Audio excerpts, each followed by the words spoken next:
एक बार एक आदमी को अपने गार्डन में टहलते हुए किसी टहनी से लटकता हुआ एक तितली का कोकून दिखाई पड़ा। अब हर रोज वो आदमी उसे देखने लगा और एक दिन उसने नोटिस किया कि उस कोकून में एक छोटा सा छेद बन गया है। उस दिन वो वहीं बैठ गया और घंटों से देखता रहा। उसने देखा कि तितली उस खोल से बाहर निकलने की बहुत कोशिश कर रही है, पर बहुत देर तक प्रयास करने के बाद भी वो उस छेद से नहीं निकल पाई और फिर वो बिल्कुल शांत हो गई, मानो उसने हार मान ली हो। इसलिए उस आदमी ने निश्चय किया कि वो इस तितली की मदद करेगा।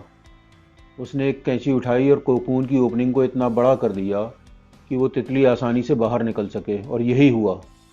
तितली बिना किसी संघर्ष के आसानी से बाहर निकल आई, पर उसका शरीर सूजा हुआ था और पंख सूजे हुए थे। वो आदमी तितली को ये सोच कर देखता रहा कि वो किसी भी वक्त अपने पंख फैलाकर उड़ने लगेगी, पर ऐसा कुछ भी नहीं हुआ। इसके उलट बेचारी तितली कभी उड़ ही नहीं पाई और उसे अपनी बाकी की जिंदगी इधर उधर घिसटते हुए बितानी पड़ी। वो आदमी अपनी दया और जल्दबाजी में ये नहीं समझ पाया कि दरअसल कोकून से निकलने की प्रक्रिया को प्रकृति ने इतना कठिन इसलिए बनाया है ताकि ऐसा करने से तितली के शरीर में मौजूद तरल उसके पंखों में पहुंच सके और वो छेद से बाहर निकलते ही उड़ सके। वास्तव में कभी कभी हमारे जीवन में संघर्ष ही वो चीज़ होती है जिसकी हमें सचमुच बहुत आवश्यकता होती है। यदि हम बिना किसी स्ट्रगल के सब कुछ पाने लगे तो हम भी एक अपंग के समान हो जाएंगे।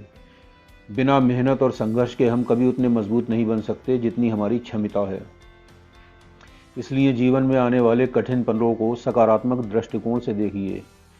वो आपको कुछ ऐसा सिखा जाएंगे जो आपकी ज़िंदगी की उड़ान को पॉसिबल बना पाएंगे।